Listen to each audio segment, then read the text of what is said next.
Hi, and welcome to Sixcess Stories. We are your hosts, Christina Gent. And Eric Ozerowski.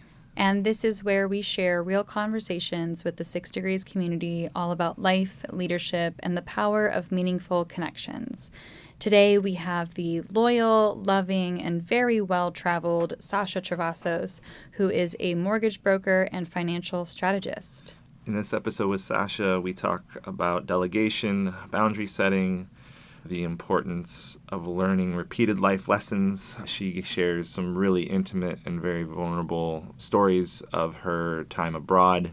She's very well traveled and one of our favorite people, and there was so much that we learned from sitting down and having this conversation with her.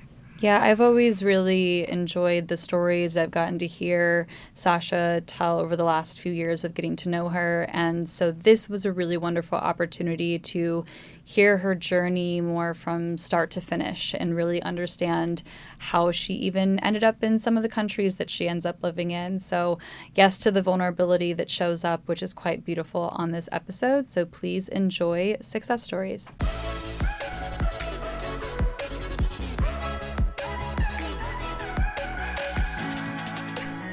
What's a good check-in? Let's get grounded. Sure. I love that you have your shoes off, and I love that you're in a comfy position. My shoes are brand new and clean. That's the only reason I have them on the furniture. You're good. You know what? I literally think my mom just bought me that exact pair, except white, and then like the stripes are silver. But like even the shape of it and what I'm seeing from your shoe, I'm pretty sure she just came home with the exact same thing yesterday. Oh, I'm taking my daughter to Europe this summer for her grad trip. So she has never been, and I needed really comfortable walking shoes because I tore my, metatarsal thing or whatever it is on my foot. Okay. And anything nowadays takes forever to heal. And that is a particularly painful injury. So yeah, they're cute and they're comfortable. I love it. So shoes are always the thing. So usually we'll start these the same way we do with the groups. So just to be here, be present, be grounded with a check-in. For today, what's something positive that has happened this week for each of us? You go first. One positive thing. I have mine already because Okay. I was like bouncing in my seat over Good. here. I already shared this, I think, with Eric, and I just had a lunch where I got to share it again, and it was just such a huge moment for me personally. I delegated something on Monday to one of our team members, and it was awesome. It worked. I mean, it was just, so not only, I mean, she just took it, ran with it, crushing it, and is just executing what I just take so much longer to do. And it honestly, it was crazy because it gave me enough time back where I had a couple of moments this week already where I was like, what do I do right now? Like, I'm kind of like, wait a second. And at least one of those times I just used that as like, you know what? I don't know exactly what the next move is, so let me just walk. Let me walk home. Like, I just used that as like let's reset, let's get to the next location or whatever, and not just sit there and try and figure out, oh shit, what do I gotta get into right now? So that was awesome. I mean, it's really given me a lot of excitement to continue to give things on. Well, no, and then that actually inspired me to delegate a completely different task to a different team member. I was like, yeah, I mean, let's see how this goes. So that was a really, yeah. You're getting the most precious gift of all, time. Yeah. And people don't realize that the delegating is, I think that you can start by thinking that it's about getting more efficient or getting more time to be more productive. And then you get to a point, I think, and that's where I'm in my career, where it's delegate to give me more time. Yeah. To do whatever I want with my time. Right. Which is not necessarily now working harder, but it's working smarter. Yes. Yeah. I think that's amazing. Good for you. That's Yeah. a huge... Oh my gosh. And especially because I think you're much more of a control type A. To let go of that is a big deal. Yeah. And to have it be successful. Well, I mean, honestly, I'm just like, she's doing more than I would have even done with it. And I'm just like, gosh, that's awesome. I was like, I have no business doing this. Let me give it away. So good. Yeah. Good for you. Yeah. That's exciting. How about you, Sasha? Something positive. This week, something positive. You know, it's interesting. I've had a very strange week because I have someone begging me to do their loan for them. And I keep saying no. And that's, as a mortgage broker, there's not very many times you ever want to say no to anything. But she's in the middle of a transaction. She hates her lender, not being communicated to. And I think it's interesting for me to see my own reaction to it, because I would say probably 6-7 years ago, I would have been, I wouldn't say frantic, but I would have been a lot more aggressive and assertive about yes, I will do this for you, and yes, you know, blah, blah, blah.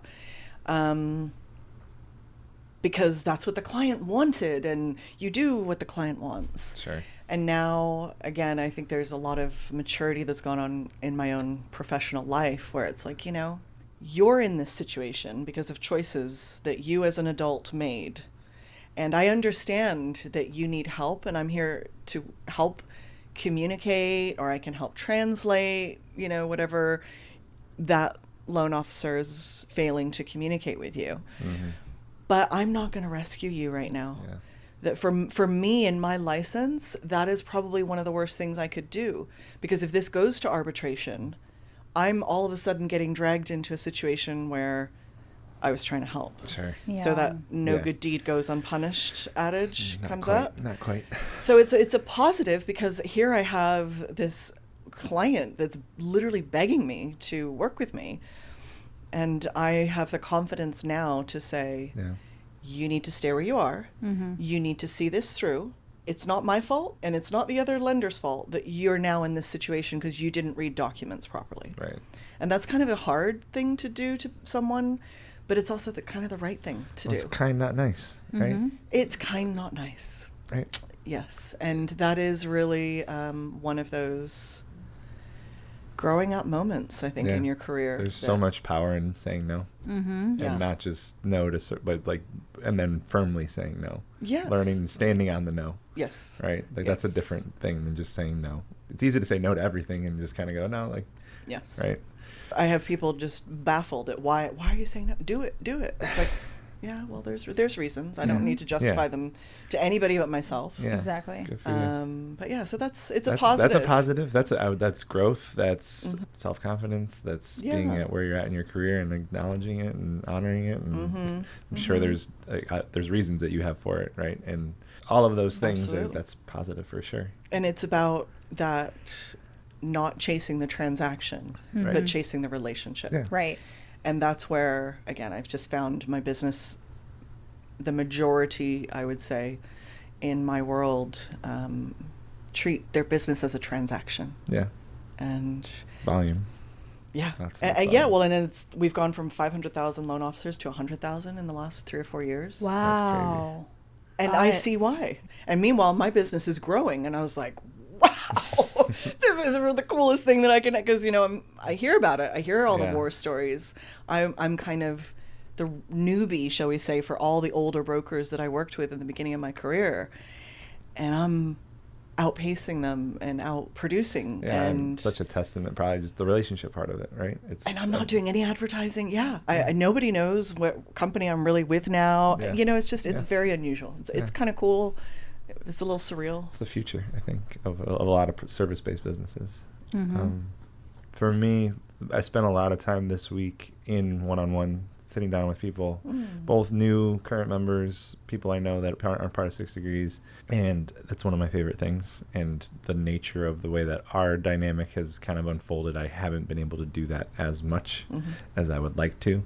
So the positive, just the reminder of like, oh, like this is, I'm good at this. This part doesn't feel like work. Mm-hmm. So I need to figure out how to have this be more integrated in my day-to-day somehow. You need to figure out how to delegate more? Is that what you're saying? Probably. But it's so hard, you know, because it's just that it's your baby. Yeah. It's your... That's been the hard. So I've had teams I've been able to build systems, delegate when it wasn't the thing that I created, it was a lot easier. Of course. Right. And it's like, duh. Right. And at this, it's been really interesting because Christina has actually have been able to, as much as like, yes, type A, control, get shit done. I'm like watching her just go, oh, like I just delegated. I'm like, oh, I need to, yeah, good, wow. Well, I'm like in awe. I'm like, how did you do that? How did your brain not go into all of these steps? And part of it for me is I get into this habit of feeling like I'm not setting the person up for success sometimes. So I feel like I need to do more work up front before I delegate it. And that's where you've just been like, no, here. And we're gonna go, and then I'm gonna course correct along the way. Right. Yeah. Are you expecting perfection? Is that why? I think for me, like, it's my baby. I have like an idea. There's certain systems that I've built. I'm like, I know they make sense for me, but if I just hand it to you, it's like, does this actually even make sense? And when I've done versions of that, it like doesn't. Like parts of it do. You're like, I thought I was a genius. Well, it's made me. It was like, oh, my brain is really smart. Like, there's so many things happening up here. It's very high functioning. Makes me feel good. Because Eric has pointed out multiple times that this podcast is the first thing that we basically we got it off of our plate very quickly into even having it. And Valentina's crushed it. She does it. She runs it. She's doing everything for it. Really, the only part that I'm editing at this point in time is when we do our deep dives, just because that part's Eric and I, and it's a little more nuanced, and we'll just say everything, and there's certainly things that we need to cut. Sure. And so that to me was like, and Eric's pointed that out multiple times, and I'm like, okay, well, if that's going as well as it is, and I'm not really doing anything besides just overseeing it, what else can I do? So then having Chiadani, she's been crushing it with getting me to even provide what she would need to run my social media.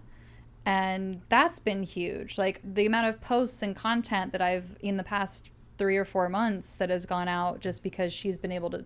So just multiple things like that have come up, and I'm like, yeah, dude, I mean, if I can continue to give them a shot, and there's already been some learning curves, and it's like, yeah, I made that mistake too, so bravo, you already made it, and we can move on. Yeah. Right? And giving people that room to grow. Yeah. I think there's a difference between delegating to someone who, it's not just about having the right intention to follow through with your instructions, but owning what they're doing, recognizing that they're trying to see your vision versus their own vision, but at that same time that they have their own they're going to put their own little personality, which is what you really want in a team member, right? Because you don't want robots. I don't want you to just read the script, right? Like, yes. So it's a lot of like... But giving them that little bit of leash also.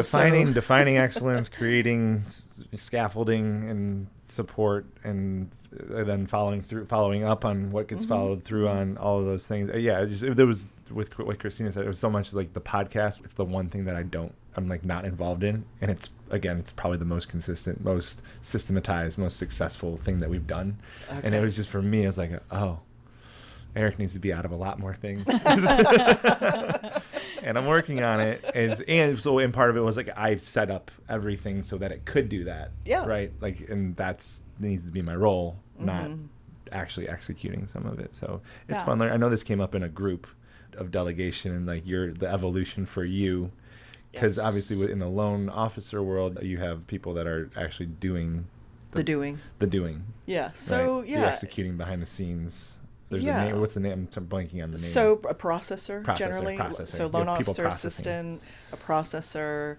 Yeah, it's just my whole team has evolved over the years, depending on where I've been, what company I've hidden behind a lot of the top brokers on purpose, frankly, because I always took my job very seriously, but I take my kids and my family more seriously. So I wanted to be able to turn off at 2:30 in the afternoon and go pick up my kids and go do the soccer games, or actually none of them played soccer. I don't know why that came to my mind. Soccer mom. Volleyball and swimming and, just the activities, my point. And when it came time for me to step into that role, it was in the middle of COVID that kind of the whole world fell apart, and all of a sudden we were out of the office, remote working, which I was stoked about because I had wanted to do remote I had tried to work remotely for years. And it was very interesting to see how these old-fashioned corporate structures just fell apart so easily. Yeah. And how I've always kind of felt that it's a house of cards. I have very clear memories. I've been in finance my whole life and in corporate.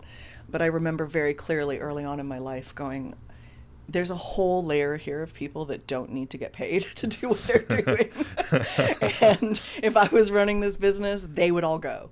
Yeah.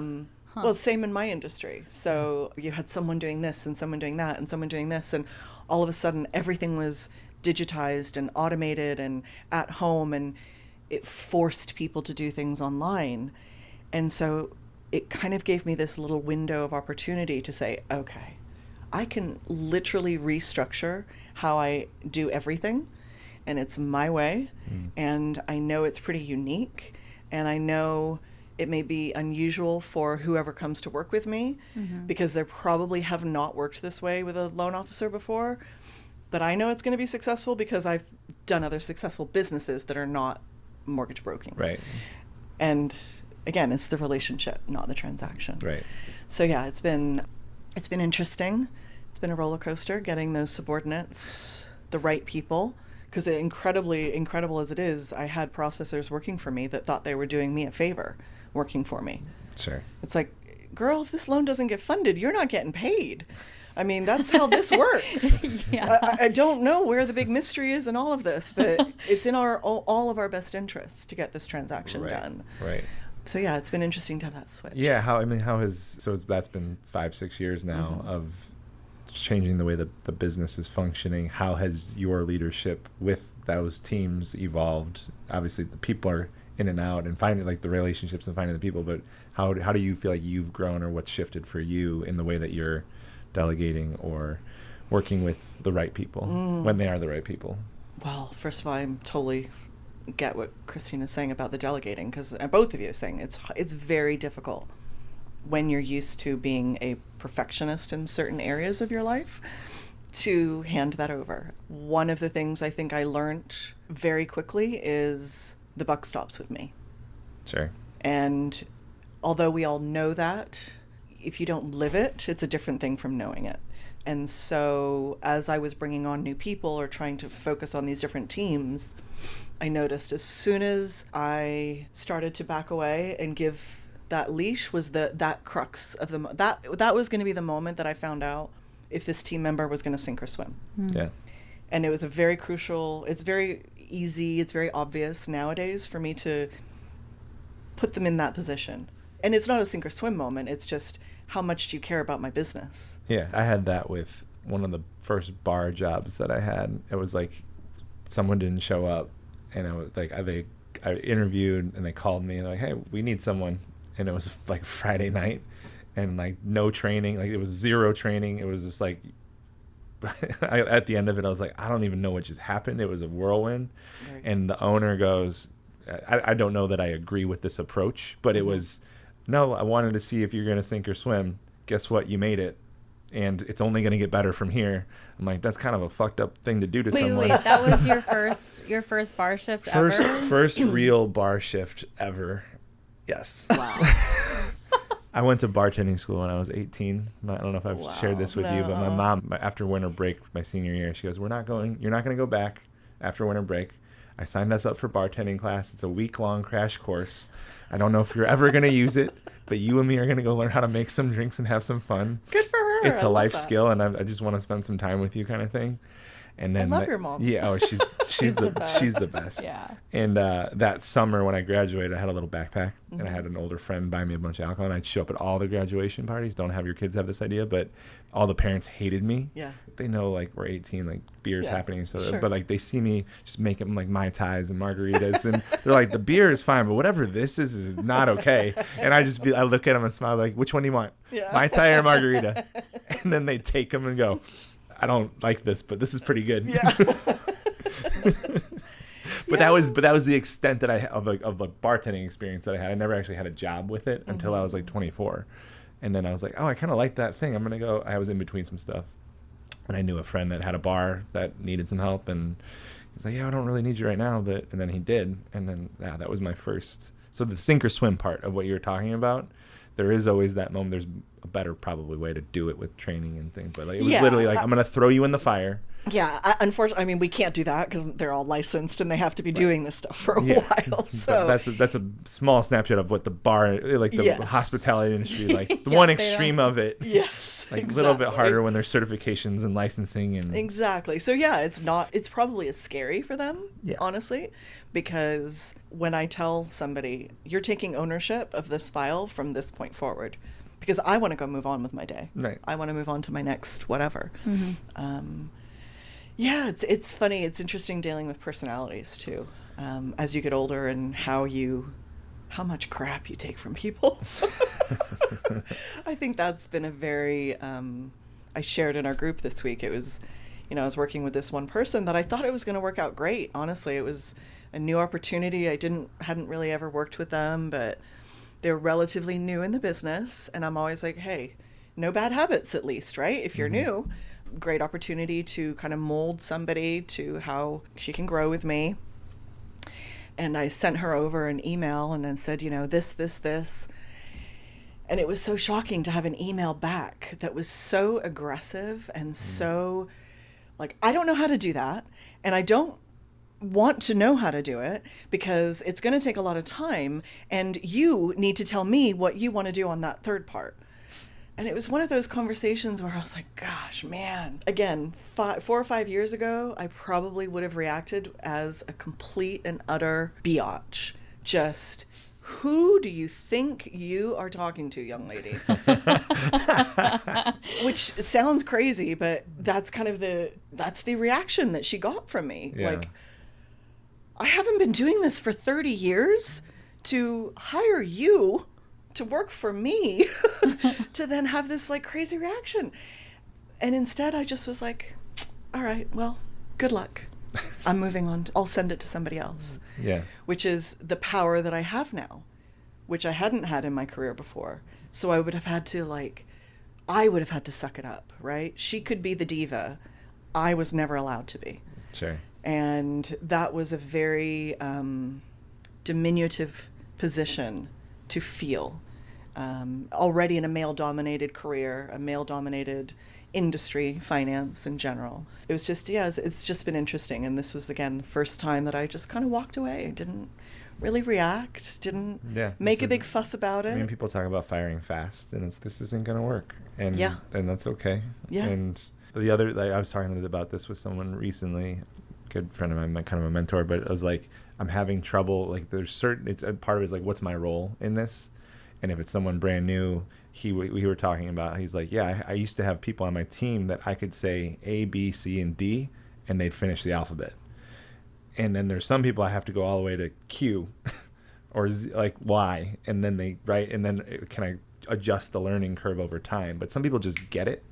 And if I can have more people that just get it, otherwise I need to have more patience and understand, kind of like you have kids. I can't treat all my kids the same way. They're all different people, right? And now it becomes a leadership style thing, right? And my habit has been like, well, I'm just going to give you Z. I'm just going to skip to Z. Here's the end result. Like we don't have it built, so go build it. And then that doesn't always work. So it's with this project, with this person, what's the relationship, what's the dynamic, and then then it becomes trusting that they're going to do their best and then tracking it. Well, and trust, the key word is trust, because I don't care if you make a mistake. We are human. We're all going to make mistakes. I'll care if you make the same mistake, multiple times. 3 and beyond times. Yeah. But it comes down to so much more about attitude nowadays. Do you want to work? I'm not asking you to be my personal slave. I'm just asking you to do a job that you voluntarily wanted to do for money. So, the hand was raised for this thing. Yeah. Right. Yeah. And even just, I don't know that this is not inherently wrong, but what we try to do even with our team is like, we don't have team members that work for us. They work with us. And it's a really, like, I want people that understand that. I don't want to be the boss. Right. I want to be equals. I want to be peers. I want to be humans that Yes. are collectively all on the same team trying to go the same way. Yes. And if if there's going to be friction, if I have to be like, well, I'm the person telling you what to do, it's like, yeah, that's not going to work. Absolutely. I want you to enjoy what you're doing. And I want to see people be successful. Like you're saying, you know, your people you're delegating to. I love when my team members come up to me like, oh my gosh, I figured this out and I didn't even tell you about it. I'm telling you about it now because that's my whole thing. Don't come to me with a problem if you have not already started on a solution. Yeah. You may not have figured out that solution. You may need my help to, oh boy, but you've at least considered some kind of solution. Yeah. You've been intentional about, okay, first of all, you've owned up if if it's a mistake you've made or something you've missed, but here's what I'm thinking. Is this going to work? But you know what I'm saying? Yeah. Not just this blatant, like, complete wall up. I don't have time to be a demolisher of anything anymore. It's interesting when you say that, because 100% I want that from somebody, and with them to do it with confidence and because they want to try something and they just want to try and figure it out. And I think I honestly used to do that, but it was actually more out of fear and shame, right? It was more of like, there's a problem, and it's probably something that, like, I think it's a problem because of something I did or didn't do, and I need to try and fix it before I get caught or something, right? Yeah. That was, I think, when I was working for other people, and clearly more managers versus leaders, because that's how I felt. Well, yeah, it's a fear-based, like, if someone finds out about this, I'm going to lose my job, or they're going to X, Y, and Z, or whatever the punishment, right? And it becomes a fear-based, I got to fix it. I got to fix it. I'm going to, so they don't know, versus, hey, I messed up. Oh, and owning it, and I own the mistake, and we've had this with our team. I've told people, it's like, sometimes I'm not going to tell you exactly what it is. Don't even ask, just go make the mistake. Yeah, absolutely. That's how go grow. That's how you're going to learn. That's how we're all going to learn. Yeah. From that. Yeah, it's interesting. It's interesting. Yeah, so just for us, like, to be leaders who make sure that we create a space where when someone does raise their hand and say, like, I messed up or I need help, there's no shame behind it. There's no, right? It's like, oh, yeah, no, that's what we're here for. That's what I want to be here for. I don't think there's probably maybe one person I ever worked for that I got to that point with, or at least close. But anyone else that I worked for, like, absolutely not. It's like, and this is where the buck stops with me. Yeah. In addition to that, because hopefully if they have a question or they have a mistake, or something's going sideways on a file, they're going to come to me potentially thinking of a solution. But on the other side of that, I better have known about that or have a solution myself. That's part of my role for them, and that's what I think is really important. Because in my job, like, if they mess up, I pay. Right. It's as simple as that. I figuratively and literally pay. So my commission gets dropped if they don't. I mean, it's happened where a fee doesn't get disclosed. Sure. Well, there's $800 off of my commission for that thing. Right. I've had processors that are like, I'll pay for it. I'm like, no, it doesn't matter. But it was my mistake. It doesn't matter if it was your mistake. The buck stops with me. I pay for it, no matter what. You never have to worry about that. Right. You can make, again, if you're going to cost me $800 on every file, then we're going to have a discussion about that. Right. Now, maybe this isn't the right. couple of these we're going to talk. But again, like, they know, I want to take that fear from them. I want to take that shame, because then you don't have people that are wanting to be assertive and, what's the other word? Initiative. Yeah, taking initiative. Taking initiative. Yes. To do something, figure it out on your own. Like I said, this processor, all she had to do, she didn't know what the loan was. All she had to do literally was Google it, because it was a VA interest rate reduction loan, which is like one of the easiest, stupidest, quickest loans that you can ever do, because it's for a VA, for a veteran, and there's zero documentation needed for it. Sure. So she missed out on probably the quickest paycheck she'll ever have in her life. But more than that, she missed out with working with me ever again. Yeah. And that's where it's like, that's kind of, I feel like it's a little harsh nowadays, but yeah, I'm okay with that. But that's a lesson that I learn it that one time, hopefully, right? It's like, oh, that was the easiest, and I missed out on that. And that's how I learned the lesson, though. And so for that person, hopefully, maybe. Obviously, there's a couple of lessons I've learned multiple times, but we all do in my life. We all do. Depending on what that lesson is, I keep going, the universe keeps bringing it back to you until you dang well get the message. Yep, that's real. Yep. I feel like that sometimes in this business with 6 degrees. Oh, for sure. So you talked about what you're doing now. Part of what we love to uncover is the story behind who you are, and I know you said you don't want to talk about you. I'm gonna try to get you a little bit. So I know there's a period in Brazil that you spent. I'd love to learn more about Brazil and the path of you were in banking and financial advising type, like the money world, and wherever feels appropriate to start. But like, tell us about growing Once up upon a time. Yes, please. There was this little girl who lived in Toronto, Canada, of all places. Is that where you were born? That was where I was born. Oh, wow. So yeah, I'm a mutt. I call myself a world mutt. Because really my DNA, well, first of all, I tell everyone my DNA is pure rebel, because my father's mother was Native American and first off the reservation in her family. And then my mother's father escaped communist Russia. So literally both sides of my DNA are pure rebellion. So pretty much as a kid, that was my MO. You told me to go left, I'd go right. Sure. You said go up, I'd go down. I probably looked like the biggest tomboy until I was about 10 years old. I had the shortest hair. Well, my name was Sasha, too, so no one really knew if I was a girl or a boy. Sure. I had short hair with a rat's tail, because that was, the trend in the 80s. So, yeah, we left. But my dad's family was from England. My mom was from England. So we moved to the UK when I was 10. Brothers and sisters? I have a younger brother. Brother. Okay. And it was awful. I hated it. I hated my parents for taking us away.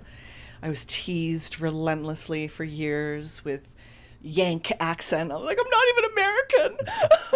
They call me Yank. I was like, but I'm Canadian. Yes.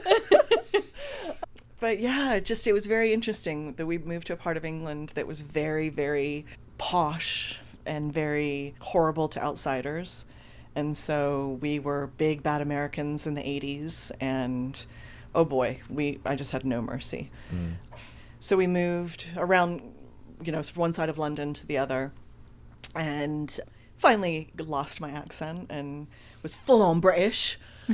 And which I tried to lose that accent. I tried to lose my Canadian accent as fast as I could, so that no one would know, who I was. Yeah, chameleon. And then I come here to university then I high school. Then I went to school in Switzerland, to boarding school, and then came here for college to USD. Met my husband summer of sophomore year. But it was kind of crazy times. San Diego then. Well, our freshman year was the very first MTV Summer in Mission Beach. At Belmont Park. Ooh. So I was there in my navy blue Jeep Wrangler with all my girls hanging off the Jeep. I had like 12 people in my car. We lived in Mission Beach, and it was heaven. That's amazing. I thought I was in Baywatch all the time, and coming from Europe, like that's all I saw of America Yeah. was Baywatch. Sure. So I'm like, I'm 90210. living in Baywatch. Yeah. And 90210, yeah. And yeah, just was really loving life, and met my husband summer of sophomore year. He's from Brazil. What made you pick? You said SDSU. USD. USD. What made you pick USD? Well, back then it was brochures that you looked at. It wasn't, internet or anything like that. Yeah. And I got accepted to a bunch of places. Georgetown and University of Toronto, UCSD, and USD. Okay. And I looked at my parents were coming to San Diego anyway. I'd been in boarding school, so I knew what being a plane ride away from your family meant.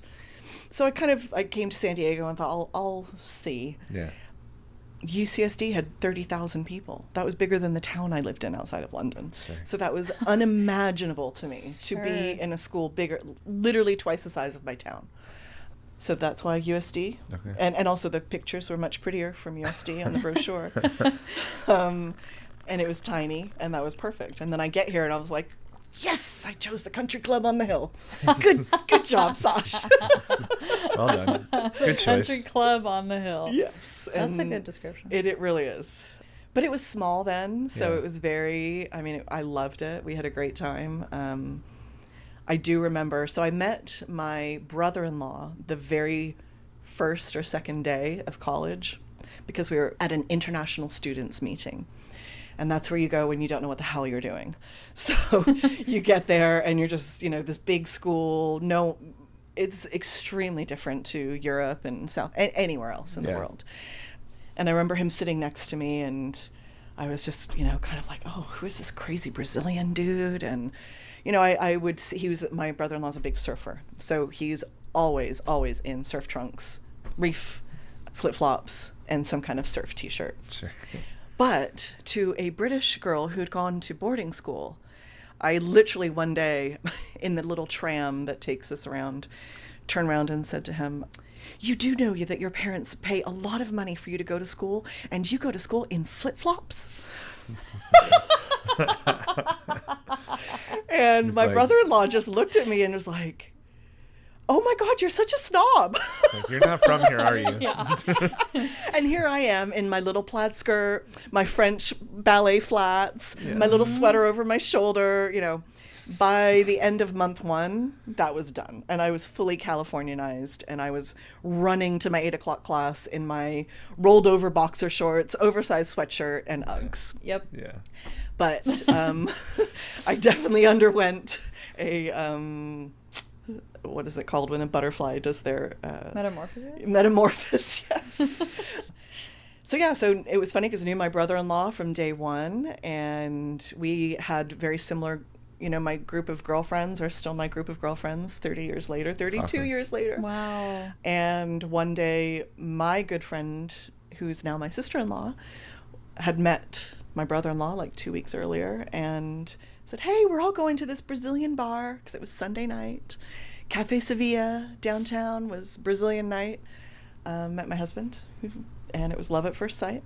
Yeah, and I got really lucky. I met my soulmate. Yeah. And so we ended up, that was it. That was summer of sophomore year. So we were together for 4 years, and then the immigration rules changed here. So I was given 30 days to leave the country. Wow. Yeah, so my parents came over on green cards for work. My dad came over on a green card for work, or a work visa, then applied for his green card. So him, my mom, and my brother all got their green cards. But I turned 21 in the middle of the process. And the government didn't care. So they're like, we got a call from our immigration attorney one day. I'd worked at Merrill Lynch as an intern. I was working at Prudential Securities. I'd graduated, a degree in economics. And the attorney called and said, Sasha has 30 days to leave the country. Oh my God. Just you. So Just me. Everyone else in the family They all was had good. a green card, and you, Wow. That's Just me wild. at 22. Actually, I was 21 at the time. Yeah. No, sorry, I was 22.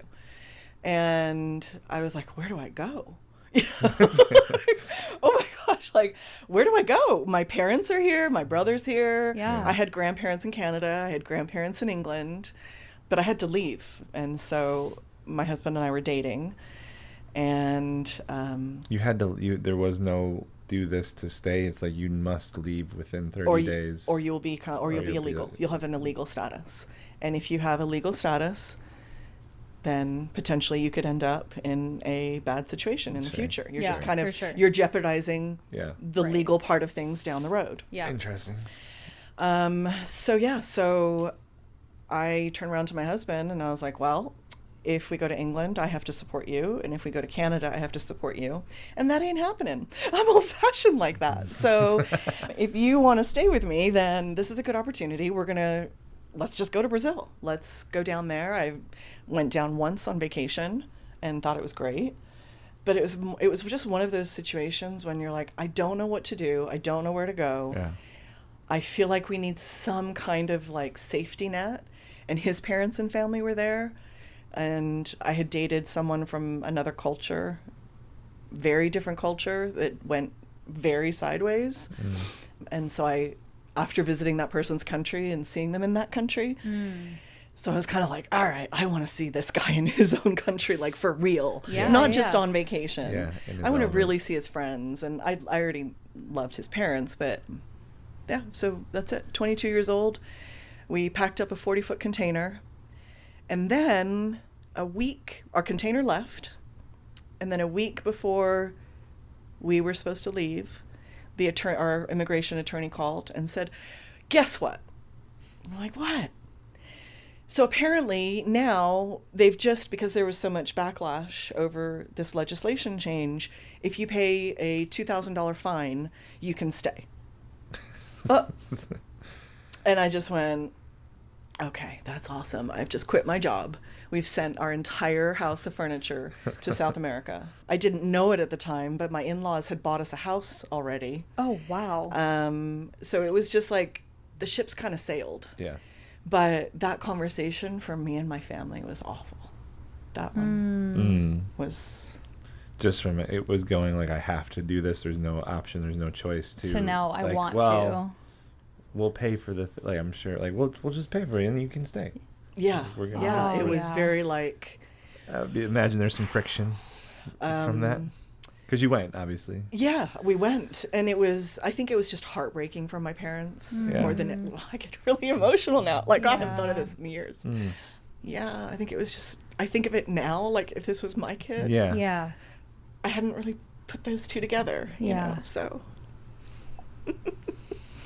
Anyhow, yeah. So I went to Brazil. Yeah. Do you need a tissue or anything? No, I'll be fine. Yeah, because then comes the fun parts of going to a South American country looking like I do, you know, blonde hair, blue-eyed, not speaking a lick of the language. Yeah. Because it's Portuguese? Portuguese, yeah. And I spoke French. English wasn't so bad. And then Spanish I'd learned in college here. So I get down to Brazil and just have this incredibly challenging experience from beginning to end. How long were you there? 5 years. Yeah. Oh, wow. Yeah. Because I loved that. Long. Yeah. Oh my gosh. I went from, I don't think I ever hated it. I was very resentful for quite a while because it was almost a forced decision. Well, that's the rebellion. That's the rebel. This is your rebel, your rebel era. Yeah, and you know, it's funny because that was part of the decision to go. Was like, F you, America. Yeah. Like, you didn't want me. You didn't want this. Fine. You can't have it. Yeah, no, you can't have me. And I remember actually once I was down in Brazil, my parents saying, you know, we're going to keep this process going for you guys no matter what. And I was like, I don't care. Sure. I'm never coming to live in America again. Yeah.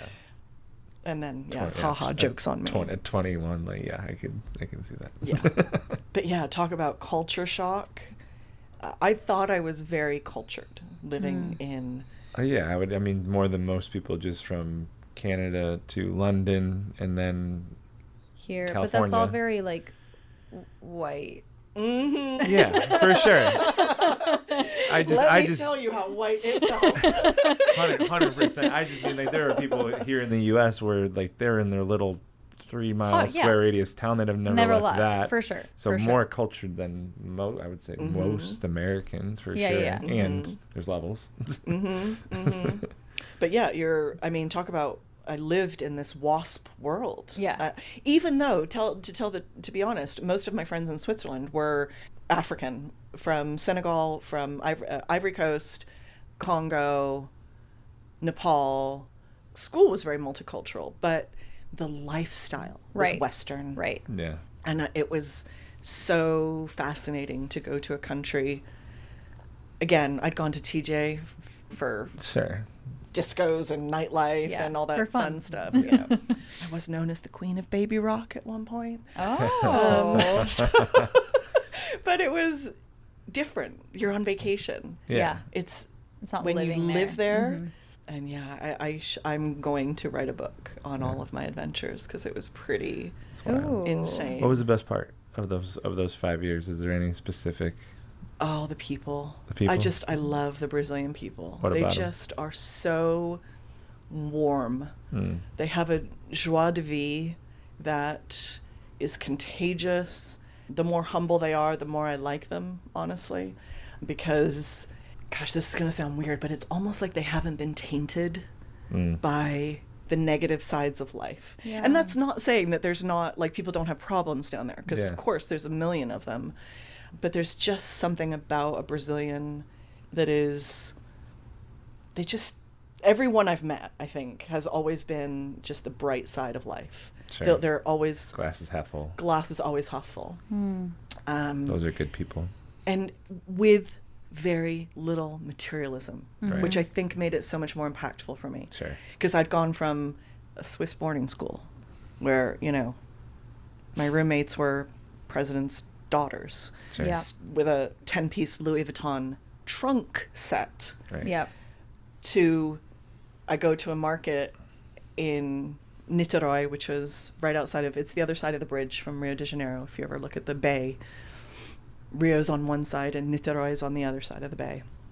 And I go to a market one day and I'm learning Portuguese, and frankly, no one really cared because I was cute and I was blonde, and they're just like, what a novelty to have this, American girl here who thinks she's Brazilian, she thinks she's more Brazilian than she really is, but they just loved it. And so they were always very charming and very hospitable. Yeah.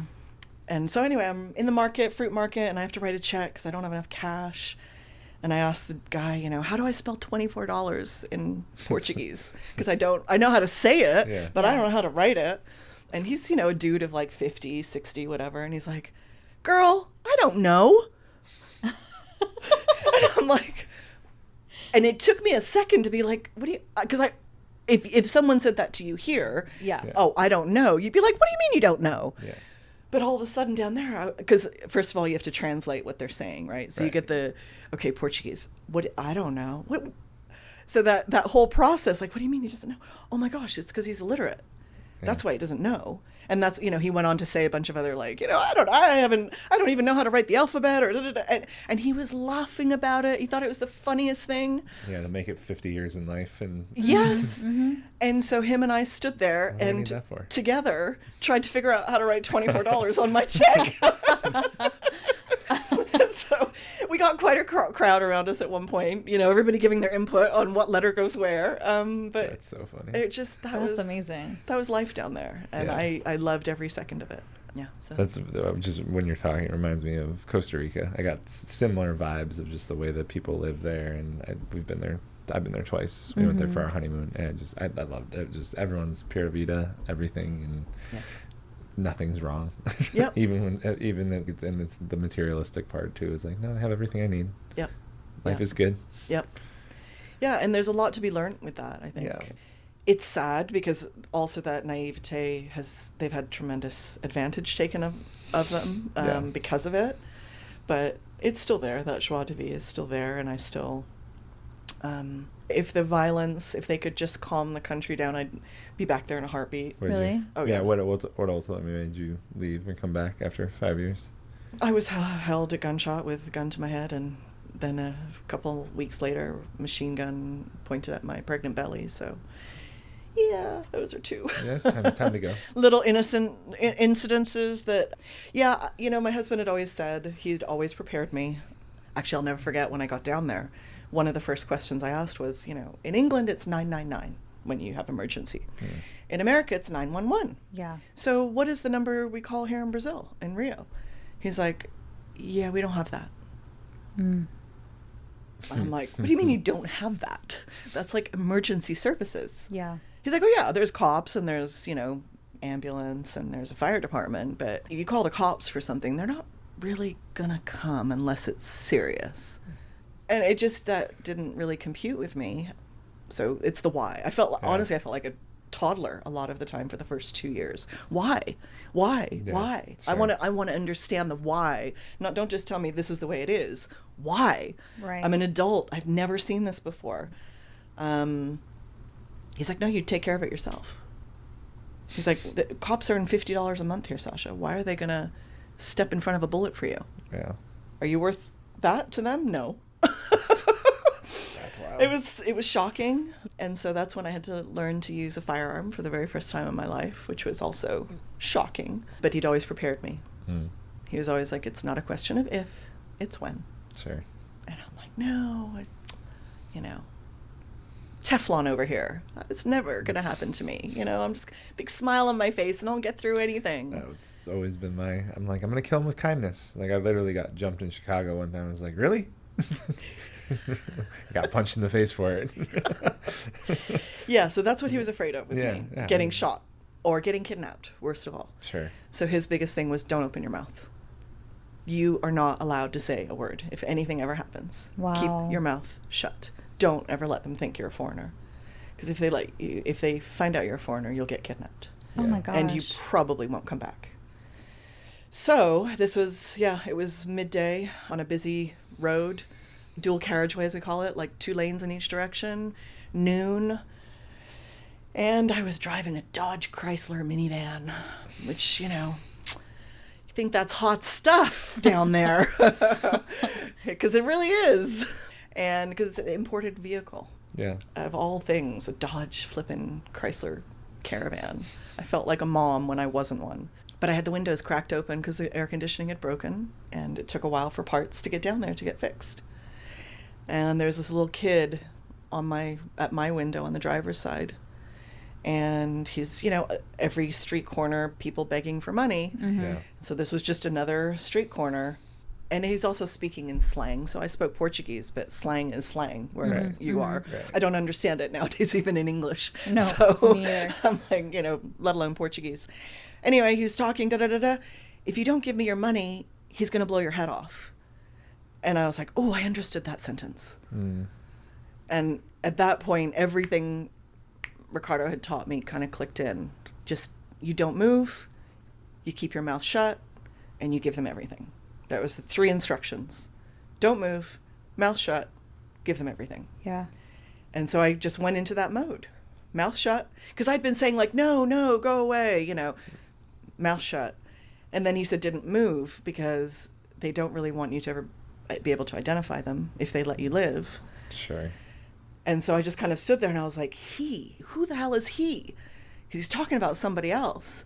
And so the peripheral vision, I just kind of, my eyes go to the right and there's a guy with his arm all the way through the window with a revolver like 2 inches from my temple. And I hadn't even noticed because, of course, the guy's keeping me distracted over here. Right. Meanwhile, this is here. And I turn Right. around, I'm like, oh.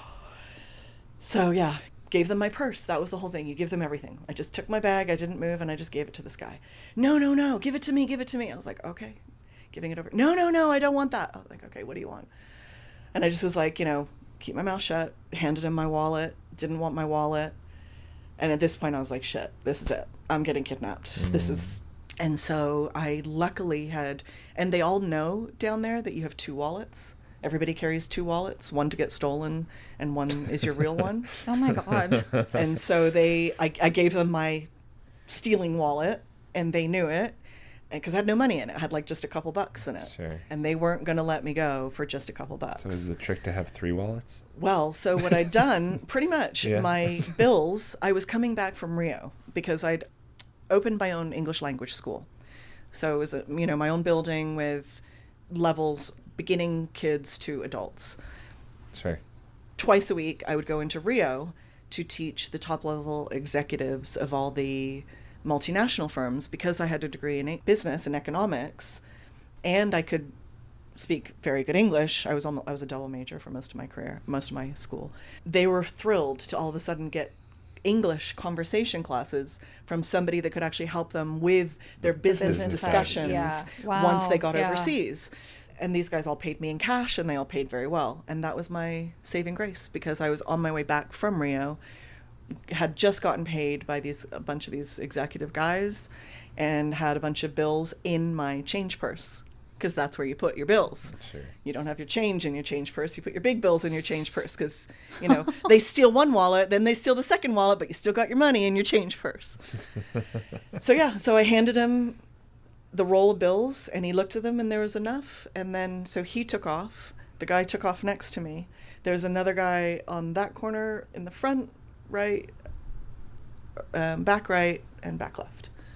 So had I moved, had I tried to go away, they would have just... They were surrounded. Yeah, you were surrounded. Surrounded, either dead, kidnapped, like I said. They would have kidnapped me because they'd get ransom and, you know.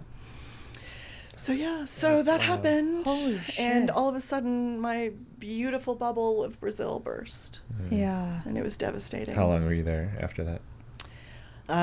Not long, because we got pregnant. We got married down there. I got pregnant with our son down there. And it was when the second incident happened while I was pregnant. And that was another, again, coming back from Rio, I would get these executive buses because they were air conditioned and you could just sit in one place. They didn't make multiple stops and stuff. I really recommend being pregnant in Brazil because they just love you. Like, you are treated like a queen wherever you go. It was unbelievable. Like, it was really crazy to witness, like, just absolutely getting treated like this royalty wherever you went. It was the craziest thing. Yeah. You're just pregnant women are so revered. My sister had this thing so she has 3 kids now, and she was working before she had her kids, but both in between kids she had a sales job, and she's like, I was the best at my job because when I was pregnant, because people would remember me, and anytime I came by, like, so she very much leaned into it. Very smart of her. Very smart. Very smart, because it was so anyhow, I say that because I was on this executive bus, and as pregnant women do, I had to pee really bad almost all the way home. And I said to the guy, the bus driver, I'm like, look, I know you're not supposed to stop, but there is a bus stop right down the street from my in-laws' house. Could you please stop? And it was on the way. Would you mind just stopping for 2 minutes, letting me off? You asked for this one. I asked, yeah. And I was like, could you drop me off there so that I could just go to my in-laws' house and use the restroom? He's like, oh, I'll take you to your in-laws' house with this, like, ginormous, you know, executive bus. I'm like, no, you won't get down there with the streets. Like, they're too narrow. He's like, no, I'll do it. I'm like, gosh, I mean, this is going to become a whole thing. I just need to go pee. So anyway, he let me off, and the bus carried on back to my neighborhood. And when it got to my neighborhood, night before, they had shot and killed a drug lord's lieutenant that lived in the slum behind our gated community. And the slumlord came down, the drug lord basically came down and shut down the whole neighborhood, and everybody had to be in mourning for this lieutenant of the cartel. Oh, wow. And I didn't know this. So they were, like, walking around with machine guns and, you know, black stuff on. Sure. So it was my aunt, my mother-in-law's friend, we call her aunt, you know, came rushing in crying, oh my gosh, you know, this is all happening. And she's like, yeah, no, you're not going back. You can't go back. They won't let you in. So yeah, that was the second incident. And I say I had a machine gun pointed at my belly. It was one of those metaphorical, like, I would have walked into an absolute kinetic situation that I would have had no control over, no idea what was going on. Yeah, not even know you're doing anything wrong. Exactly. And it would have killed me, because basically they shoot to kill. Your life is meaningless down there. That's crazy. Yeah. So those were the two things that the political chaos just fell apart after the president. I lived down there during a time when the best modern president lived, and it was amazing. So yeah, so that's why we had to leave. And that was it. And my husband was like, finally. Because he just... Well, yeah, were you at that point, was it you guys were staying down there because you really liked it before those incidents? Oh, and yeah. It was you, but he went to school here, and it was more of, I would imagine he was itching to get back. He wanted to always live in England, funnily enough. Sorry, because everyone has always told us I'm more Brazilian than he is. He's more British than I am. Because when I met him, he didn't drink coffee, he didn't play soccer, and he didn't dance. So his Brazil card was definitely, Yeah, on hold. That's like that's me and Christina doesn't like spicy food as a Mexican. And I'm like, what kind of Mexican are you? Yeah. But yeah, we went to England after that. Oh, okay. He was very excited to leave. Like I said, he was happy to see me there. I think we were both very grateful that we had that opportunity to really let me experience Brazilian life. Yeah. Yeah, so cool to be in your early 20s and to go do that. And let me tell you, we had a great life down there. Yeah, I would imagine there's some fun. I'm excited for the book. Yeah, I know, same. I heard the horror stories, but I'm excited for the parties. I know, yeah. It's it was pretty fun. Our So so there would have been like 26, 27 is when you ended up in England? Yep, I got there when I was 28. Yeah, 27, 28. Yeah. And ran my family's multinational company. That's what we went over there to do, to kind of retire the gentleman that was there, which is my first lesson in people management, actually, and lawsuits when it comes to trying to do the right thing for people and having them not appreciate. This is a 70-plus-year-old guy that had been literally leading the life of Riley, doing whatever he wanted with the company. I mean, my dad had retired years before, honestly, and just give me a paycheck. I really don't care what you do. Sure. And I don't know. I guess he thought he was going to work till he dropped dead or something. I don't know. It was just a natural retirement kind of thing. And we were trying to be super nice about it and gentle and respectful, wanting a transition time. But it was time, it was absolutely time for him to retire. I mean, I think he was actually 72. And this is a while ago, so it's not like today where it's, people are working past it. It's more common to be 67, 70, 80 still working. And this is England, where they are full-on welfare system, so you just want to retire as soon as you can because you get your pension, then you get your state pension, and all those other benefits. So what's wrong with this guy? Yeah, that was, it was really very odd. But again, it was good. It was a culture. I thought I knew England because I'd lived there before, and coming back with a husband, pregnant with a baby, that was very interesting. I've been pregnant in 3 different countries, which is a great experience too, because I learned that doctors don't know everything. Oh, they don't. And in each country, they seem to think they have, the knowledge on lockdown. And you're like, that's funny, because in Brazil, they say this. And in England, they say that. So you can't all be masters of the truth here. Yeah. And child rearing. I don't know. There's all kinds of great things, I think, coming from being multicultural. Sure. How long were you in England then? 3 years. Okay. Just over 3 years. And then my husband got a hankering to come back here because things were just rocking and rolling here, and England had just gone through another terror attack, and the economy was frozen. It was just, kind of bad economic conditions. And so what year did you land here? 05. 05, okay. Yeah. So we came here just in time for the crash. Right in time. In 08. Yeah, literally. Which was very ironic, but we bought our house then, so I don't regret it. I mean, as bad as that was, pandemic similarly, as bad as it was, it created a lot of opportunity if you had the means to take advantage of it. Right. Well, and we didn't even have the means. Sure. That was my first, looking back, that was my very first loan officer transaction that I did for myself, because we couldn't afford anything. We were broke kids. Despite my parents having money, they never gave us any. So it was, you're on your own, and my funeral check is going to bounce. So figure it out, kids, And so we had to, that was just the name of the game. And it was very interesting we have to get in the housing market. We've got no money. I found a down payment assistance program through the city of Escondido.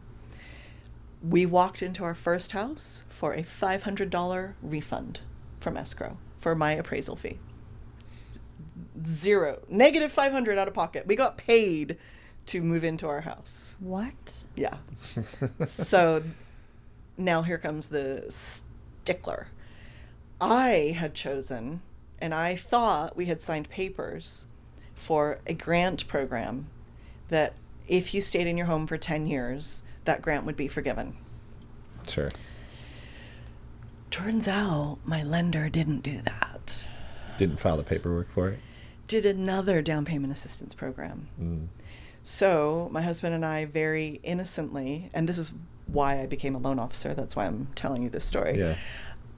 10 years go by and we're being good little soldiers paying our mortgage payment. Okay, fine. 10 years are up. We're going to refinance and we're going to pull a tiny little bit of cash out, redo the master bathroom, little things here and there. We'll pull out like 25 grand. We might be able to afford the payment if we do that, you know. So we send it to a lender and he comes back the next day and says, I thought you said you had a grant for $16,000. We're like, yeah, we did. And it's forgiven. We've been in the house 10 years. He's like, yeah, well, I don't know what you were told or what you signed, but it is not a grant. It's a second lien and it's interest bearing. So now you owe $24,900. But that's what we were going to take out.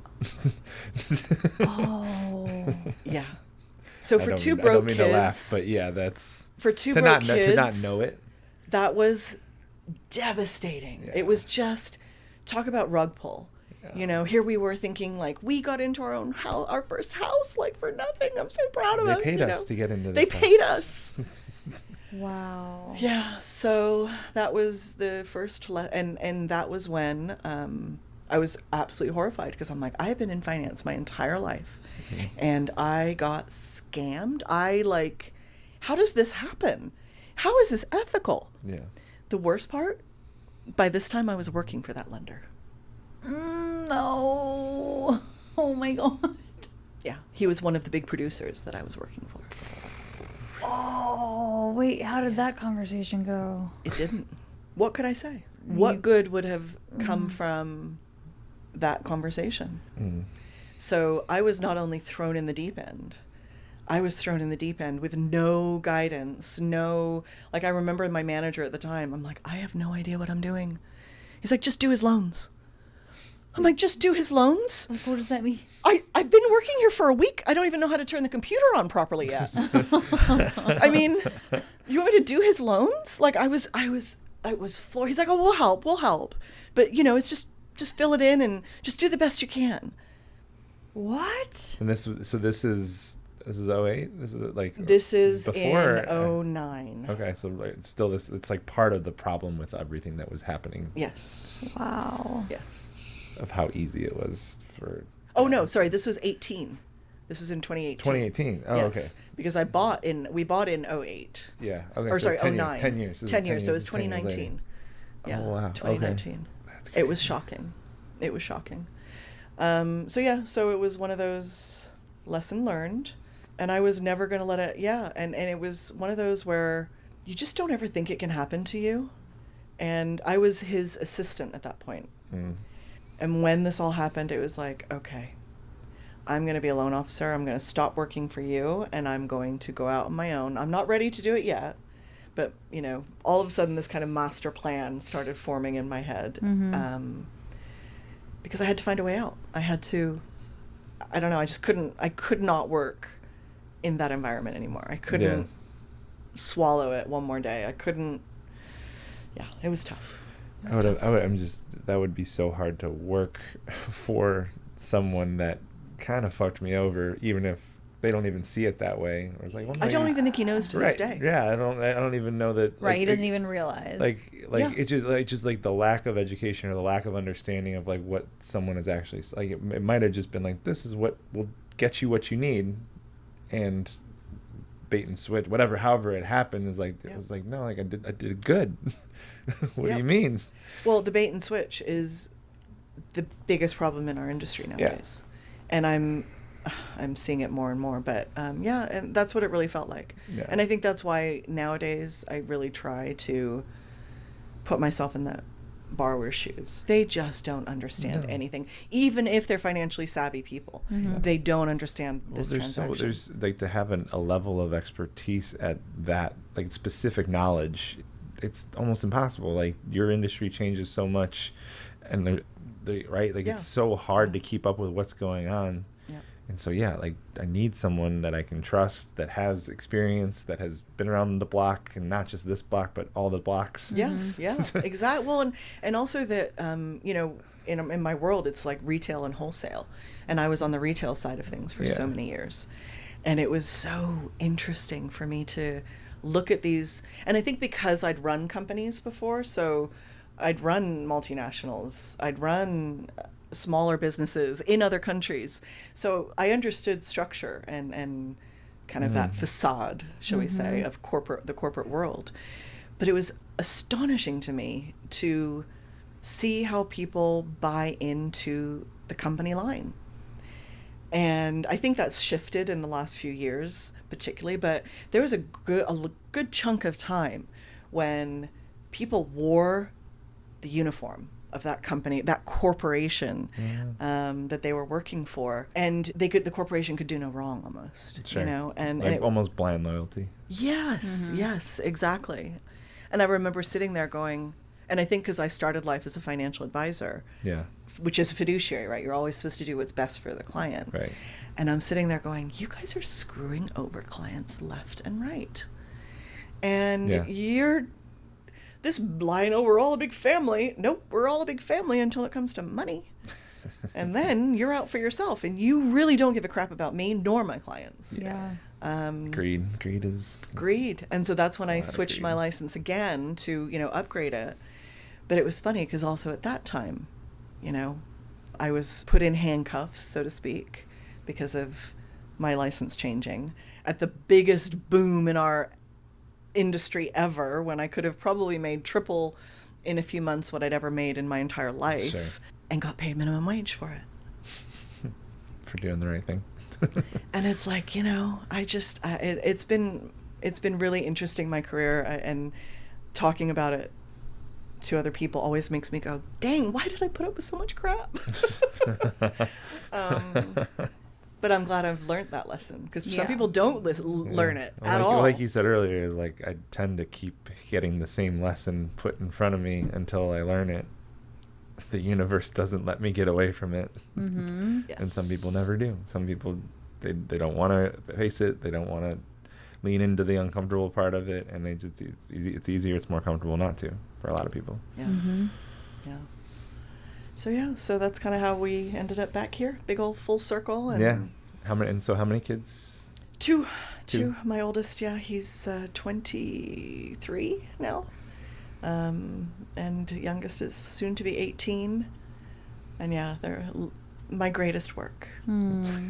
What was the process? So didn't get the green card to go through, and then that's what prompted Brazil, but then like coming back to the US, like what went down? How did we get back here? Yeah. Yeah. Well, that's another miracle in and of itself. So this time around, we came on a work visa for my husband. Okay. To join his brother's business here. So they wholesale and import stone, granite slabs, just the slabs. They don't fabricate.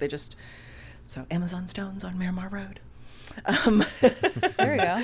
So that was a 3-year visa. Okay. And it could be renewed for another 3 years. So we did that.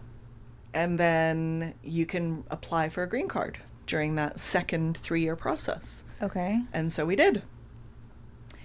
And they denied it. And so we were 2 months away from having to leave Again. all over again. Do the whole Oh thing my over God. again. Do the whole thing all over again. This time with 2 kids in tow. And that process that my mom and dad said, we're going to keep doing because we're just going to do the right thing for you. And I'm like, F you in America. That process, after 19 years, popped up. Surprise, you get to be American. What? Yes. Here's the crazy thing. So in all of these dealings with immigration, every piece of paper you get it's printed on paper that's like money paper. Okay. It's got a texture. Sure. It's got, the graphic is raised, that kind of thing. And it's like, here's your fancy piece of paper to tell you got to show up in 90 days, 180 days at this appointment downtown. It's always very procedural. Mm-hmm. We got our green cards, but this is for citizenship now. citizenship came, and my husband got a phone call on a Friday afternoon. This is Immigration Services, and your citizenship process has been approved, and so we want you to show up at Miramar Air Force Base on Monday for the swearing-in ceremony. And I'm just like, wait, what is happening right now? Wait, you're getting a phone call? And wait a minute, Ricardo, this is not you. This is my process. Like, what? This is a prank. And he's like, no, it sounds pretty legit. Like, they had all of my information. I was like, oh my gosh, you're getting your citizenship and I'm not? I'm going to the swearing-in ceremony on Monday at Miramar Air Force Base. I don't care if I'm not on that list. I'm putting up my hand. I am becoming a citizen at this appointment. What? And that was it. It was a Friday afternoon. What are you going to do? So we're like, okay, we're going to go Monday and we're going to figure it out. Saturday, I get a phone call. This is Immigration Nationalization Service. We want you to show up at the swearing-in ceremony on Monday. I was like, well, thank God, because I was going anyway. I was going to be there. I was already going to be there. You were already on my calendar. Let me tell you something. You were going to swear me in. So I need you to be there on Monday. That was exactly like my attitude. I was like, lady, let me tell you. So we show up and we're just like, this, honest to God, we thought it was a prank. Yes. Where we were going like, somewhat, this is going to be a TV show or, something. Well, in 2026, like with everything that's happening with ICE, is like, I would be terrified to, like, what? Yes. I mean, at this point. What year was this? This is 2016. Yeah. Okay. And so we were just like, honestly, I was like, are we getting deported? Like, did we not do something? Yeah.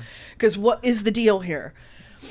So, but my husband works right across the street from Miramar Air Force Base. Okay. So he's like, whatever, I'm going because I got to go to work anyway. So It's on my way to work.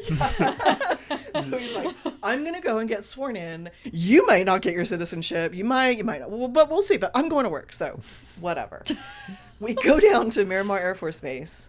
And sure enough, it is a full auditorium of like 300-400 people getting sworn in at the same time. Whoa. Yeah. Guess why? It was the last swearing-in ceremony before the 2016 voting elections. So they were just bringing in as many people as they could get across the line to go to the last swearing-in ceremony, because what shocked me was what happened on the way out. Because if you become a citizen, you have to study. It is not easy. Right. There's 50 questions that you have to answer. Yeah. Yep. Or there's 50 questions that you have to know, and they will randomly pick up to 10 questions. And most Americans would fail this test. Most Americans would fail the test. I would 1,000% fail. Yes. It is a crime that we don't teach better civics to elementary school kids, because it is not rocket science. But you have to learn all this stuff. And one of the things that you learn is that you cannot go to a voting booth when it's your turn to vote. You cannot wear political propaganda. You can't talk to people about, like you can't protest or show signs of support or anything. Like a polling station is like this sacred place, and this is how you go to vote. And so you get taught how to do this stuff because it's different in every country. Sure. As we come out of the swearing-in ceremony, there is a line to register to vote. And there was plenty of propaganda there. And it was shocking to me. Shocking. And I just I looked at my husband and just went, oh my gosh, I just realized what happened. They are trying to get people in because they want votes for the upcoming election. And so it was pretty. I'm like, I don't care. We got in. Yay. Yeah, sure. You can't kick us out now. Well, yeah. Well, I would imagine, like, without knowing the political affiliation tied to it, I would imagine the propaganda is supportive of the person. It's like, this person got me my citizenship, so I feel indebted, or I feel like this person's gonna be great. Yeah. And it's like I'm catching you on an emotional high. There's some probably like just really high level psychology manipulation to that. And it's like, yes, please sign up. And I mean, can you imagine waiting 19 years? Yeah. And you're going to want to support the person that gave you technically that permission, or who you assume who gets associated with that. Right. Wow. Right. And then there would be so much of like, oh, I love the president because Yep. this reason. Yep. And only this reason. It's the only reason It's that the only matters. reason that I wouldn't be a citizen without Yep. this Yep. person in my That mind. is That's so wild. It was an eye opener. And the crazy thing is, in Brazil, the corruption is in your face. Shameless. Sure. Absolutely shameless. Yeah. And it was the first thing my husband said. He's like, wow. He's like, they're turning this country into Brazil. He's like, because this is exactly the tactic that they do in Brazil. But it's a little different because in Brazil, it's mandatory. It's law. You have to vote. You are not... We just went through hell trying to get our kids their passports renewed because our son turned military age. So everybody in Brazil has to perform 1 year of military service. But you also have to do what's called your voter titleship. So you have to have a voter card that is up to date. So you have to, by law, vote in any and every election that there is. Local and national? Everyone. And it gets marked on your card if you're not a good citizen. Making sure you vote. So, you know. So Damn. I would the be way in they... trouble. Yeah. Eric would be in trouble. Well, and the way their form of bribery is the politicians go into all the little villages and stuff with what they call the basic basket, your basic food basket. Sure. And so they just, oh no, we're just distributing food for everybody and aid, and we're just being hospitable. Who you're going to associate? The For good, sure. yeah. the You know good- what I'm the saying? good So deed it's, with, yeah, it's pretty crazy. So That's- yeah, that's how we ended up back here. But we got in. You got in. I don't think they can kick us out anymore. Well, Christina's mom just went through a whole thing with this where because of not pandemic, just the way that the current political climate is, it took her, she has a green card? She has a green card. Yeah. But so she had to- what normally took, like, with the renewal and like the timeline and all the stuff, normally takes like 3 to 4 months. Took her like a year and a half. Yeah, it was a year at least for her to get her residency And it was a year and a renewed. half of her like checking the mailbox every day and be like, did it come? And it finally got to the point where I think she gave up. Yeah. Yeah, she gave up asking us and just... So for like yeah, 3 or 4 but- months, she'd be like, did it come? Did I get any mail today? Yeah. Right? Like, Yeah. yeah. And again, like with this world of like ICE and not being a citizen, and she couldn't go home to Mexico because she didn't know she'd be able to get back. Yeah. And there's so many people living a version of that. And Yeah. so yeah, like there is this relief. It's I would awful. imagine. It's awful. It's, you know, I don't even want to get political with people anymore because I feel like it's so polarizing, and so there's not much respect for other people's perspectives anymore. I love learning from people that are not like me because that's when I learn, you know. And it's very sad for me to see people getting blamed now for stuff that our politicians have known for the last 30 years has been wrong. And I don't care what label you are, you know, D or R or whatever it may be, it's wrong. And they've allowed people to become commodity that they just really, it's collateral damage, you know. And it's, there is a legal system. It should work, but for whatever reason. Well, I think, like you said, without going too far down this path, it was just like what you said about Brazil. It's like it's in your face. Like we're robbing you, but you know we're robbing you, right? Yeah. Like in America, it's like all of this corruption is behind the scenes, and I can feel it, but it's not as obvious. It's not as, again, like in my face, and so yeah, it's kind of crazy how it's just it's wild. Yeah, well, and people are very, you know, innocent people are become victims. They're in the crosshairs, you know. Now, that being said, it sucks, but you got to follow the law of whatever country you're in. And that's where, for me, it was like, holy crap, I can't believe I'm 2 months away from going through this again. Right. However, go to another country and try and subvert their laws. that was- Because, you know, I got deported from Brazil, by the way. That was actually my point. So as messed up, I kind of lost my train of thought as I was talking about it. As corrupt and as messed up as the U.S. is, it's like this is still like one of the best versions Yes. of it. Yes. Which is the scary part. Yes. Right. So I got kicked out of Brazil. I got deported from Brazil so we got married on paper so that I could stay because same thing. They have a legal immigration system you have to abide by. And we saw attorneys, immigration attorneys and everything else. And they're like, okay, well, the quickest way for you to get a Brazilian green card is to just go back to the States.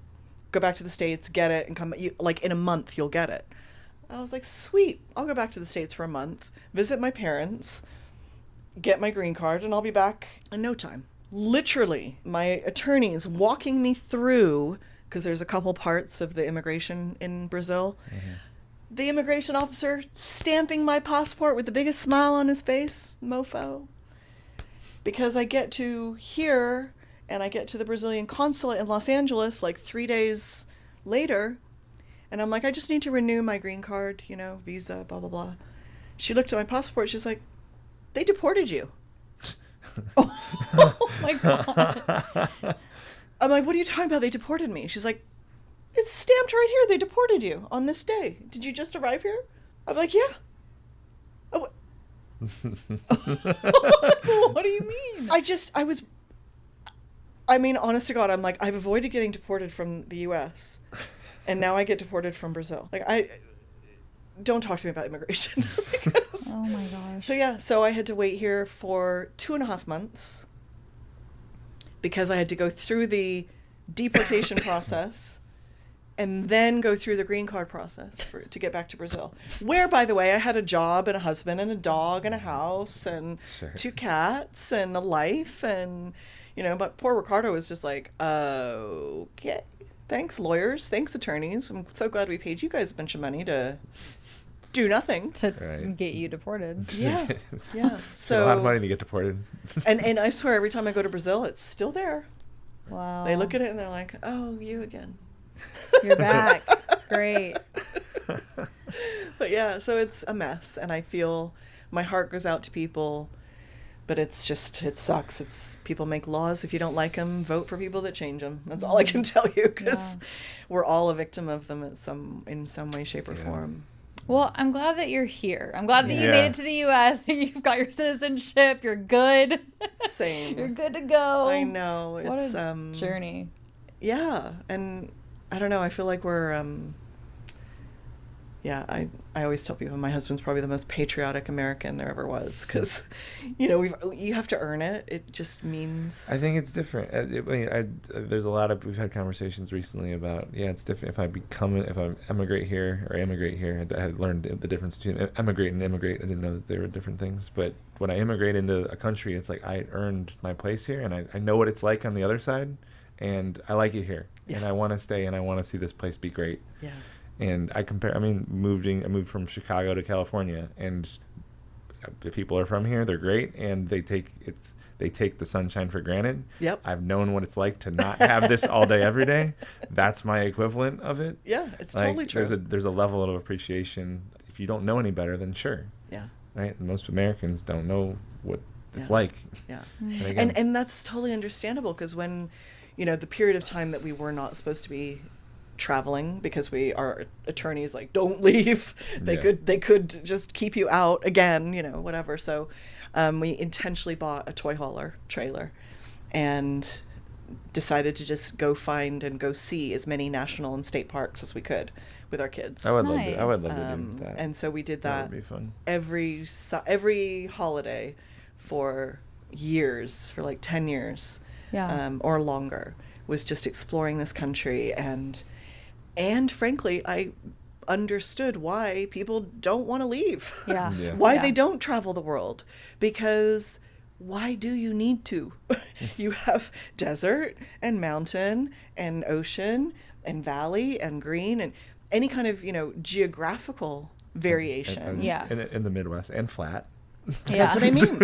Everything. And then flat. if you go to each state, you also have cultural differences. If you pay enough attention, and if you don't they're go... subtle. They're a little bit more subtle than like Europe, but it's there. They're subtle, but then they're not so subtle. If you're not going to a Starbucks on every corner and the McDonald's on every corner, and you're going to the restaurants that are local and the bars... It can be found. It can be found, but for most, it's just the way that the American, the big chains have kind of commoditized the culture of. Yeah. I like finding the culture in places. Yeah. Certain places still have more, like I think New Orleans, like there's a vibe to New Orleans, and the South has a thing, right? It's there. It's there. If I look hard it may enough. not be. I was going to say you may not see it. I don't have to look very hard. Yeah. For some reason, there's just I would say very subtleties. Yeah. It's nuances. Yeah. But they scream at me sometimes. And yeah, it's interesting. I didn't think there was going to be that much. I think that's why it surprises me. Sure. Yeah. I was just kind of like, well, you're American. Yeah, blanket statement. Yeah. No, there's a lot of differences. Totally. So yeah. Well, this was amazing. Yeah, thank you so much for telling your story. This was, gosh. I think, like over the past few years of knowing you, I've heard pieces of it, and so now just to kind of hear everything together from start to finish was really nice. I enjoyed it a lot. Oh, thanks. Yeah. Just me. Just my Yeah. story. Just me. But yeah, it's been cool to sit here with you guys and Yeah. think about these things. I haven't thought about it in a while. So. Thank you for being vulnerable and being you and talking about yourself even. Yeah. Well, I think as a reinforcement, what's the takeaway that we're each walking away with from this conversation? It's funny. I think things kind of come around in a full circle, whether you see it or not. Yeah. That's kind of what the theme I've seen tonight, or today. Just talking. It's like something happens early in your life, and I don't know whether it's God, the universe, keeping that lesson in front of you or present in your mind. Mm-hmm. I don't know. That's. I mean, I'm sitting with very similar. Is like the idea that if I haven't learned the lesson yet, I'm gonna keep playing the level again over and over until I pass the level, pass the test, whatever it is. And even with what you said about having at 22 getting kicked out of, and then being a mom now and having kids that age, and like just the full circleness of that. I was like, I watched you realize that, and I was like, oh, that hit in a different way. Yeah, 100%. Right? And but it made me think about like what's the lesson that the blind spot that I have to a lesson that I haven't learned, and it's probably one I'm not even really. There's certain ones where it's like, oh, I know this one. I played this level before, and I feel like I should have been able to figure it out. And then there's some that's like, oh, like this. I feel like there's others that's like I'm not even aware that I'm playing a level that I keep replaying. That you're playing, yeah. Yeah. I like that. Yeah. I think, and I kind of just already said it, but like, so Eric uses the analogy of if we're all a cube and getting to see different sides of the cube, and I feel like today maybe there's the side of a cube of you that I've seen before, but there were some missing puzzle pieces on it that I got to kind of fill in today from hearing you talk about your journey, which I really appreciate. So thank you. Good. Thank you guys. This was better than I expected. Easy, right? Much easier, yes. So thanks for that. No stress. We've had a lot of people be like, oh, I didn't, like, this was great. I didn't know it was going to be this, like, right? Like, I thought it was going to be more tense or more, like, questions, and I don't know what to say, and... Yeah. You're just shooting the shit with us. Awesome. Thank you so much. Yeah, thank you guys. This was fun. Yeah.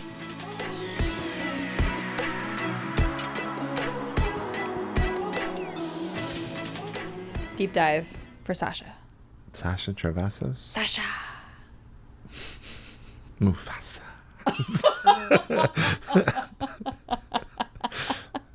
You've referenced The Lion King a couple times It's a great lately. movie. Right? You said something. Didn't you bring it up? I'm surrounded by idiots. Yeah. And I need to play something for you really quick. Is this related to what we're talking about? Is this for fun? Related to the podcast.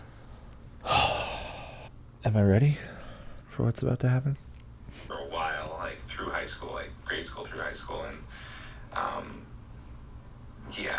I just think about like the traumatic impact that some of like these kids had on her. Mm-hmm. And I remember like again, like not really, it was like I was part of it by laughing, but I didn't stop it. Right. But also like it feeling like this doesn't feel good. Yeah. Right? Like I feel bad for her. Because that specific incident, like we were in like second grade, right? And I can like picture like the whole, like she was in the back of the room and like got up and like screamed, like it's just like people like making fun of her. Amor. This doesn't even underline all the likes. There's so many likes. Why did I say so many likes? So part of why I'm playing this, and this is exaggerated for sure, there's a lot of likes in your vocabulary. I think specifically when it's just you and I think you, granted, I haven't been the one editing the full episodes with the guests lately. How many likes was that? More. It was insane. and I stopped it. That was only about a paragraph. There's so many. I mean, I heard it. I'm not proud of it. So I wanted to play that. This particular piece is pretty exaggerated, and at the same time, I think just as an awareness, because you are not listening to these and you're not editing them or really touching them, and so that was more for me to say, hey, please be aware. You're not doing as good as you think you are. That's a lot of likes. I said like every other word. You did. I just said it right there. I said like. Okay, I'll never say like again. Okay. I think sometimes my brain goes really fast, and I think so too. I not to justify. That's insane. That sounds. That sounded. I'm trying not. I was like, that sounds. What's another word for like? That sounds like a crazy person. I never want to say it again. This is what that made. Made me want to throw up. Because I've been in conversations where that's the norm with someone, and I apparently that's me sometimes too. That particular moment was a little bit of a vulnerable and sensitive share. So I think in moments where maybe there's an uncomfortable feeling happening associated with whatever I'm talking about. Sure. I think it's harder for me to articulate. Well, one, it's hard for me to articulate how I feel a lot of times. So wouldn't be surprising if there was a pattern around when, yeah. We talk about the I statements and how it'll turn into yous when it's not comfortable and I don't feel confident in it. So there's a version for me where probably like shows up more with uncertainty or not lack of confidence. Yeah. That's not surprising, and probably just need to slow down. I think it shows up for me in the same way. I think even listening back to same thing. I mean, when I'm editing the deep dive and there's moments where I can tell that my emotions shifted. I maybe am getting a little defensive, or you and I are, maybe there's a little bit of tension or friction or something's happening in this space, and I will notice through the editing I'm talking faster and I'm filling space with words like and yeah. I mean, what's interesting about even the conscious communication tools that we have with tone, body language, and words is it doesn't address rate of speech. It doesn't address like speed. Yeah. Which can usually be tied to nerves, right? If I'm nervous, I'm talking fast and I'm not thinking, I'm just talking, and I'm talking because I'm talking and I don't know how to stop talking, and yeah, I kind of word vomit. But rate of speech isn't really part of that. And then, yeah, that's for the listener's sake. I hope that clip isn't part of something, because I don't even know how you would edit that. Oh, I mean, I did. I edited it earlier today, and just I edited the fuck out of it. Deleted 27 likes. Yeah. Thank you for showing me that, and I hated it. It was with love. I don't like it. Well, Eric, here's the thing. No, it's it's more of, yeah. What were you gonna say? I guess, yeah, maybe what is part of what you might be sitting with is, oh, is that happening in my life with other people? That's all I'm doing is going like that. All I'm doing in my brain is it's like what's happening is me thinking about, it would be the equivalent of watching someone think they're doing a really great job and it's mediocre, and feeling embarrassed, and really good learning, and thank you and fuck you. Thank you and fuck you. Yeah. You're welcome. I'm very aware that's not all the time. It's not. And yeah, I wasn't. How awake does Eric want to be? Easier in some settings than others. For sure. Cool. All right. What fun. What a fun way to start a deep dive. Ugh. I feel like I just jumped in sewage. Covered in like slop. Like slop. All right, well, let's pivot. Switch gears. Just worry about today, I think. Honestly, that's kind of where I'm at. Yeah. How can I be the best version of myself today? It's a little bit easier to live in that. I've just been meeting so many interesting people. Granted, that's what I get to do every week. And wanting to be as present as possible and trying to, even just listening to the podcast that I sent you most recently, and just the science behind pain, and so much of that being in my own mind.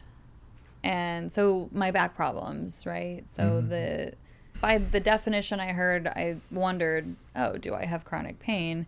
And then just even recently, with some stress going down, with some weight loss, with things that are happening and pain being less noticeable, it's like all this shit's in my head. All this shit, it's the stress that leads to the whatever.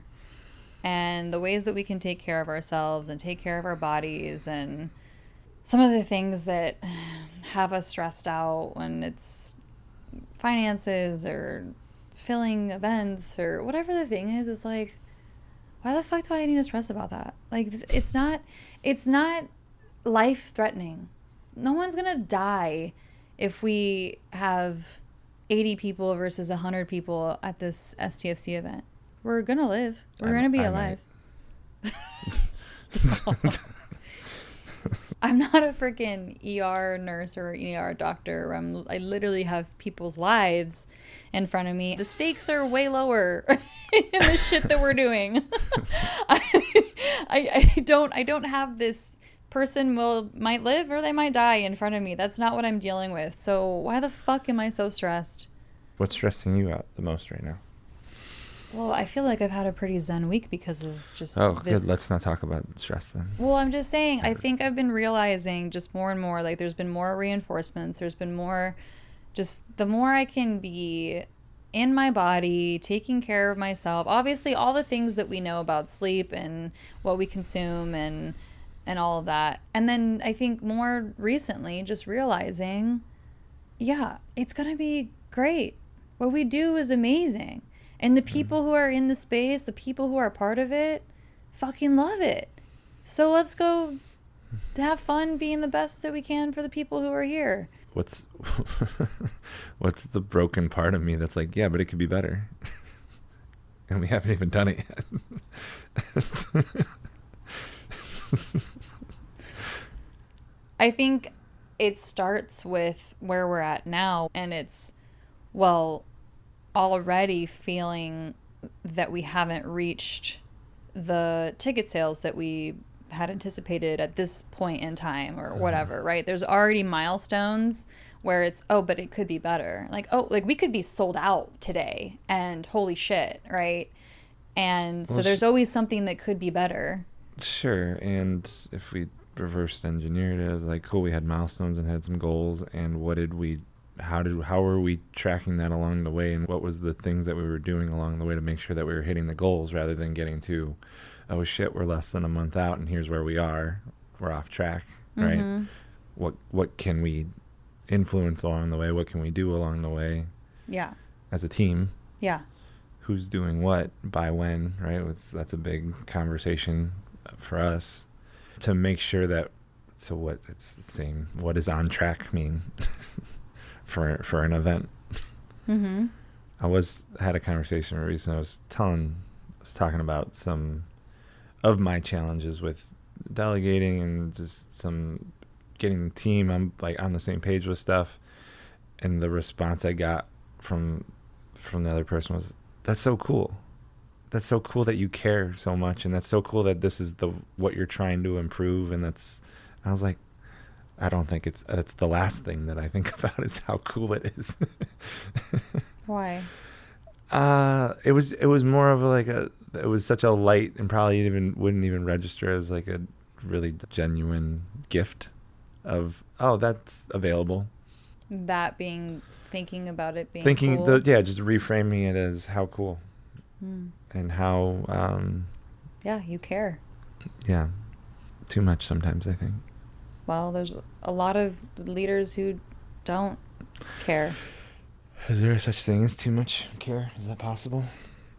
Or is care like communication where there's really not too much? I don't think there is too much care. All right.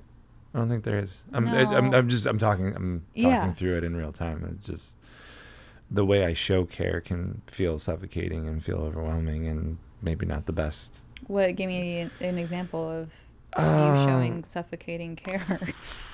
I think not my mom specifically, but I had a friend and his mom was involved in all of our stuff, and like she was the person that volunteered, and she was just everywhere all the time. Very much helicopter parent. Okay. It came from care, right? I would imagine. Sure. And okay, it was too much. But you say that you think that you can be suffocating. So what about you? No, not me. Oh, that's what you said. I try to suffocate you every night with my care. And a pillow. Well, I guess too much care for me turns into the spiral I've told you is it's not good enough. I care so much about wanting it to be great and wanting it to be the best it possibly can be. And my expectations, because I care, sometimes are probably unrealistic for where we're at with some things. I guess that's what I mean by I don't know if that's suffocating. I don't know if that's the right word for it. No, I don't think so. I wonder, this is me thinking out loud. No idea if this is helpful. I wonder if the care being placed on, I want my team to grow and to have ownership of whatever projects and milestones, and if the care was moved a little bit to be heavier weighted on care for the team versus care for the result or outcome. Sure, probably. Is that helpful? Probably. What am I caring about? Yeah, asking myself too, what do I care about in this, with this project, with this member, with this group, with this coffee, with whatever the thing is. And it's like, okay, great, what is it that I'm caring about, and is that what's best serving me and the team and the community potentially? Maybe. Again, I don't thinking out loud. Yeah, I'm not sure.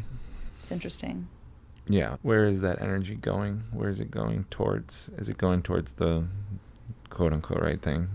Mm-hmm. Or the most effective thing, or the right? If I'm hearing what you're saying, is like, am I the outcome or the result, the end, rather than if I put more care in the beginning, then the end comes out the way it comes out, and it's like it doesn't matter. It's because we watered the plant, it grew. Right, we put in the care. Yeah. First and foremost. That's interesting. Maybe. Es posible. You really fucked me up with the likes to start this one. Ay.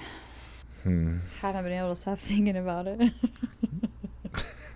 Well, I've still done it. It's like it's literally at the forefront of my mind, and I'm trying to slow down, and I'm still doing it, and I'm catching it, and I'm swimming in mud. I wonder why, because it doesn't show up for you. It doesn't show up for you all the time. Yeah, I don't know. And there certainly are certain moments where I've noticed it, but mostly when I notice it, it's when I'm editing, because I'm hyper aware and I'm listening to it. Maybe you need to send me the full. I don't know if I want that, but send me that full episode. Oh, it's Martina's deep dive. Just listen to Martina's deep dive. Is there can you copy that? Did you already edit that? I keep a raw. Oh, you do. Yeah. Okay.